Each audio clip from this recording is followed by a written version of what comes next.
कोपरीकडे येत असताना एका स्कूटी चालकाने बसला कट मारला। त्यावरून बस चालक शंकर चव्हाण आणि स्कूटी चालकामध्ये वाद झाला। बसमधील प्रवाशांनी मध्यस्थी करत हा वाद मिटवला, पण स्कूटी चालकाने आणखी लोकांना बोलावून घेत बसचा पाठलाग केला।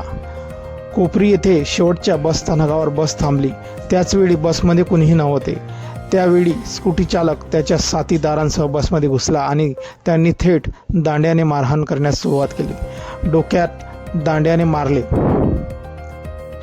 चालक सीटवर बसलेला असताना 4-5 जण बसमध्ये घुसले, दांड्याने मारहाण करण्यास सुरुवात केली।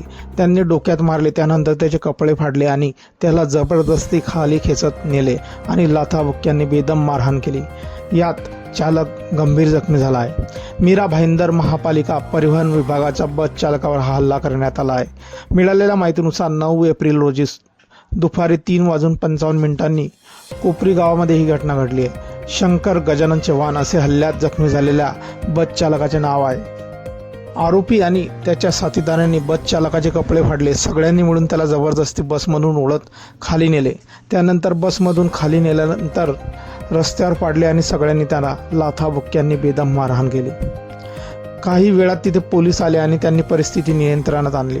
त्यानंतर चालकाच्या तक्रारीवरून गुन्हा दाखल करण्यात आला आहे। आरोपी निलेश शिंदे आणि त्याच्या सहकार्याविरोधात हत्येचा प्रयत्न, शासकीय कामात अडथळा आणण्यासह इतर कलमांन्वये गुन्हा दाखल करण्यात आला आहे। पोलिसांनी CCTV व्हिडिओ ताब्यात घेतला असून आरोपींचा शोध सुरू केला आहे। सध्या हा व्हिडिओ सोशल मीडियावर चांगलाच व्हायरल होत असून यावरती भरभरून असा प्रतिक्रियांचा पाऊस पडतो आहे। या व्हिडिओवरती एका जणाने म्हटलेलं आहे, BJP सरकारने कुठे नेऊन ठेवला आहे महाराष्ट्र। तर अजून एकाने म्हटलं आहे, आता इथे गुंडाराजच चालणार का। तर अजून एका जणाने म्हटलेलं आहे, बस चालकाची छोटीशी चुकीचा एवढा मोठा परिणाम होणार आहे, हे तर गुंडाराजच आहे। तर अजून एका जणाने म्हटलेलं आहे, बस चालकाला एवढे बेदम मारहाण करण्यापेक्षा त्याला समजावूनही सांगू शकले असते। मित्रांनो, आपली की प्रतिक्रिया असतील व्हायरल व्हिडिओबद्दल आपण कमेंट बॉक्समध्ये देऊ शकता। व्हिडिओ आवडल्यास व्हिडिओला लाईक, जे मित्र चॅनलवरती नवीन असतील त्यांनी चॅनलला जरूर सबस्क्राईब करून घ्यायचा। धन्यवाद।